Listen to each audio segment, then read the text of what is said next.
बिल्कुल से बैठक में क्योंकि जब से हम लोग इस राज्य में एक पहचान बनाकर सामने आए हैं, लोगों के मुद्दों के साथ आए हैं, तो लोगों की अपेक्षाएं हमसे बड़ी हैं, उम्मीदें बड़ी हैं। तो नो डाउट हम लोग शिक्षा की बात करते थे, रोजगार की बात करते थे, तो स्वास्थ्य से आप पीछे नहीं हट सकते। तो स्वास्थ्य को लेकर काफ़ी लोगों की शिकायतें आई थी। हमें लगा कि एक बार हमें खुद लोगों की बातों को सुनकर वहाँ इन्वेस्टिगेट करना चाहिए।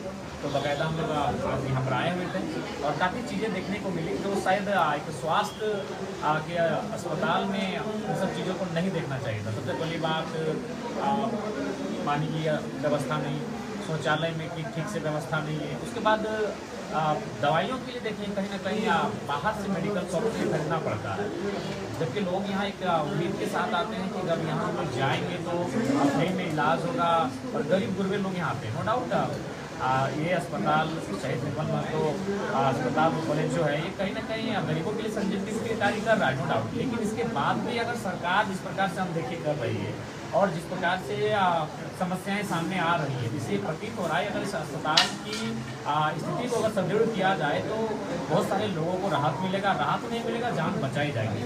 आज देखें अस्पताल परिसर के बाहर प्राइवेट एम्बुलेंस लगे होते हैं जो फोर्सफुली और लोगों के बहकावे में प्राइवेट अस्पताल में यहाँ से मरीजों को ट्रांसफ़र करते हैं। लाखों रुपए का बिलिंग होता है। महिलाओं के केबिन में भी जाके देखें, बच्चों के केबिन में भी जाके देखें, ठीक से बेडशीट तक उपलब्ध नहीं करवाया जा रहा है। वो अपने घर से जो गमछा लाए उसमें बच्चों को सुलाएं, इन्फेक्शन की संभावना बन सकती है। तो ये व्यवस्था एक अस्पताल में कतई नहीं उचित होना चाहिए। और सबसे बड़ा दुर्भाग्य का बात है कि माननीय स्वास्थ्य मंत्री जब यहाँ आते हैं तो पता नहीं स्वास्थ्य मंत्री हुआ है कि कोयला मंत्री, हमें आज तक समझ में नहीं आया। और जब भी आते हैं उद्योगियों के साथ बैठते हैं, उद्यमियों के साथ बैठते हैं, धनबाद में बैठते हैं, चाय कॉफी पीते हैं और वहीं से रिटर्न चले आते हैं। दुर्भाग्य कि स्वास्थ्य मंत्री इस राज्य के तीसरे नंबर पे अस्पताल है, इनका अगर बात की जाए कि तीसरे नंबर का अस्पताल है, एक नामचीन अस्पताल है जहाँ लाखों मरीजों की उम्मीद टिकी है, उनका हौफ टिका है और वहाँ तक वो तस्वीर नहीं दे पाते। और उसमें उनको क्या कहेंगे यार, उपलब्धि क्या है, उनकी योग्यता क्या है, उनका पात्रता क्या है, ये सबको मालूम है। उसी के कारण आज हमें ये चीज़ देखने को मिल रहा है, आज हमें ये दिन देखने को मिल रहा है। आज अगर इन चीज़ों को ठीक करना है तो कम से कम जो लोग सदन में बैठे हैं उन लोगों को सीरियस होना होगा, उन लोगों को गंभीर होना पड़ेगा, तभी जाकर इन समस्याओं का लोग निदान कर पाएंगे। नहीं तो गरीब लोग जिस व्यवस्था के साथ इलाज में अपना उम्मीदें तोड़ दे रहे हैं, इससे क्या होगा कि लोकतांत्रिक ढांचे में गरीबों की आस कहीं ना कहीं कमजोर होगी, टूटेगी। और इससे क्या होगा, जिन लोगों ने बड़ी उम्मीद के साथ लोकतांत्रिक भारत का निर्माण किया है उनकी आत्मा को भी ठेस पहुंचेगा। आज बहुत विकट परिस्थिति में हम देखें, उसके बाद हम हमारी जो बिंदुएं आई उन बिंदुओं में जो यहाँ पर आउटसोर्सिंग के माध्यम से वर्कर काम कर रहे हैं वो अपने आप को सुरक्षित महसूस नहीं कर पा रहे हैं। 10 साल 15 साल सेवा देने के बाद भी उनकी नौकरी पर तलवार लटकी हुई है, जो कि निंदनीय है। इस पर राज्य सरकार को गंभीर होना चाहिए और विशेष उन्हें उन पर ध्यान रखना चाहिए। और पेमेंट का इशू आया, और ये पेमेंट के इशू हम कोलियरी में सुनते थे, कोलफील्ड्स में सुनते थे कि 18,000 पेमेंट आता है, ठेकेदार उसको 10,000 पेमेंट करता है। अगर अस्पताल में इस प्रकार की चीज़ें सुनने को आएंगी तो ये दुर्भाग्य है। यहाँ भी 18-20 हज़ार के आसपास पेमेंट आता है और उनको 9 से 12,000 एवरेज आसपास भुगतान किया जाता है, जो कि दुर्भाग्य है। तो स्थिति जो भी यहाँ पे देखिए कि बिगड़ी हुई है, तो क्या आश्वासन मिला? देखिए हम लोग प्रिंसिपल से मिले, उनकी ओर से एक सकारात्मक आश्वासन मिला है, लेकिन हम लोग आश्वासन पे नहीं काम पर फोकस करना चाहेंगे। और हम लोगों ने ये भी कहा कि ये कोई हम लोग राजनीतिक उद्देश्य से नहीं आए हैं, मानवता के उद्देश्य से आए हैं। लोगों की शिकायतें हम तक लगातार आ रही थी और हमने ये भी कहा कि अस्पताल चूँकि एक गंभीर विषय होता है, यहाँ लोगों के उम्मीदें टिकी होती है, उनका स्वास्थ्य टिका होता है, इसलिए हमने कहा कि लगातार हम लोग का विजिट बना रहेगा और प्रिंसिपल रहें या फिर उनके जो अन्य पदाधिकारी उनसे लगातार हमारी मुलाकात होती रहेगी और इन विषय पर बातचीत भी लगातार बनी रहेगी। वार्ता के दौरान हम लोग वहाँ पे मौजूद थे, आपने जितनी बिंदुएं वहाँ पे रखा, यहाँ के जो पदाधिकारी हैं, चाहे प्रोफेसर या प्रभारी अध्यक्ष हैं, उन्होंने सारी गलतियों को सरकार पर थोपने का कोशिश दिखाए अंदर में। इसमें आपके क्या कुछ रणनीति? मैंने भी वही कहा कि अगर टाटा जमशेदपुर में अगर टाटा का यूनिट है धमाधम में फ्लैट रतन टाटा उसको नहीं देखते हैं, वो किसी को अपनी ताकत सौंप के रखते हैं जो वहाँ के समस्याएं जो सिचुएशन उत्पन्न होती है उनका समाधान करें। तो ये मैंने उनको स्पष्ट कहा, भले आप सरकार की और हर चीज़ को लेकर जाए, लेकिन आप जिस कुर्सी पर बैठे इस कुर्सी की मान मर्यादा है। आप चाहेंगे तो लोगों की समस्याओं का समाधान होगा, हम चाह नहीं रहे या फिर आप उसमें इंटरेस्ट नहीं ले रहे हैं। तो मैंने उनसे ये भी अपील किया है कि आप उन चीज़ों पर इंटरेस्ट लें और जो समस्याएं हम लोग आपका संज्ञान में लेकर आए हैं, उनका समाधान करें। एक और सवाल है, पानी की व्यवस्था के लिए बात हुई है, उन्होंने कहा कि एक जगह नलकी का व्यवस्था की गई और 2 या 3 जगह व्यवस्था की जाएगी। एक महत्वपूर्ण और एक बेसिक जो समस्याएं हैं दादा, बेसिक जो समस्याएं हैं आपने वहाँ पे रखा, एजेंसियों को दोष दिया जा रहा है। यहाँ पे एजेंसी ठीक से काम नहीं कर रही, पदाधिकारी भी बीच में नहीं है और सरकार भी बीच में, एजेंसियां गड़बड़ कर रही है। इस मुद्दे पर क्या करेंगे आप?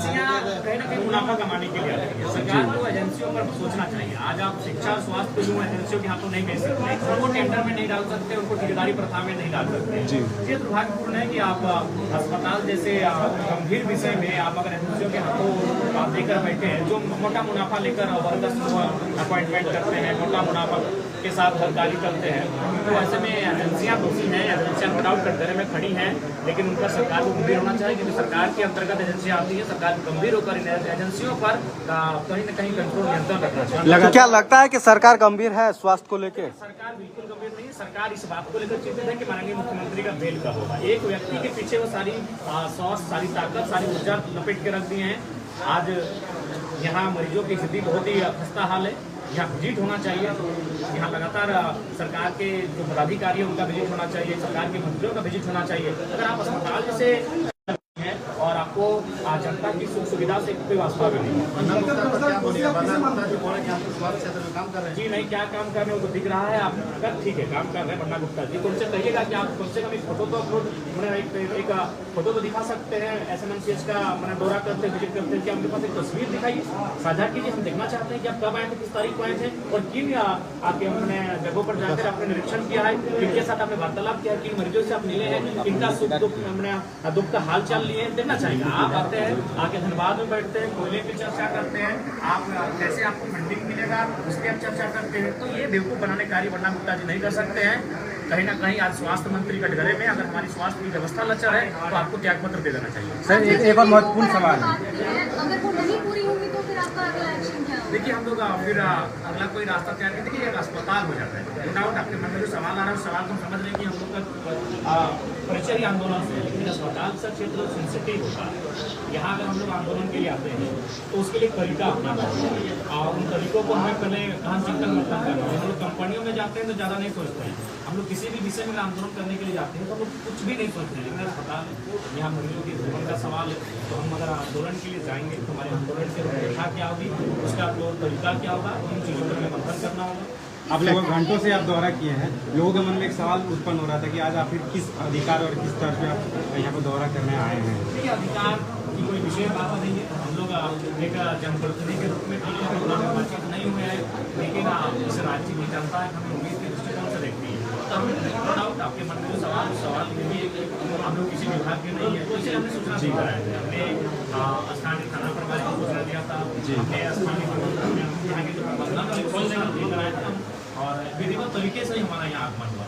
आपके मन में जो सवाल आ रहे हैं सवाल का उत्तर मैं समझ सकता हूँ, तो हम लोग सूचना देकर सर इसके पहले भी कुछ आउटसोर्सिंग के जो वर्कर्स हैं उन लोगों ने धरना प्रदर्शन किया था पिछले साल की अगर बात करें, और जो सफाई कर्मी हैं उन लोगों ने भी एक तरह से कह सकते हैं कि प्रोटेस्ट किया था। उन सभी में आपका इन्वॉल्वमेंट नहीं है, लेकिन आज आप यहाँ पे उन लोगों के हक की बात कर उस रहे समय हैं। उपलब्ध नहीं थे, उस समय जो भी था हम लोग टेलीफोनिक बात हुई थी, अपनी टीम को हमने हैंडल करने के लिए उस रखा था और उस समय उपस्थित नहीं थे। लेकिन अब जब भी हमारे पास समय रहेगा, क्योंकि देखिए हम लोग पूरे राज्य में आंदोलन करना पड़ता है, राज्य की समस्याओं के साथ में खड़ा होना पड़ता है, तो समय नहीं रहने के कारण उस समय उपस्थित नहीं हो पाए थे। लेकिन आगामी जब भी यहाँ के वर्कर्स, यहाँ के जो कर्मी हैं उनको हमारी आवश्यकता पड़ेगी तो हम उनके साथ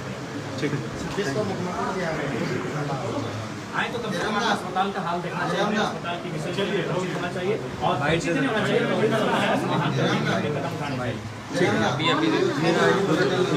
उसी के लिए हम कहते हैं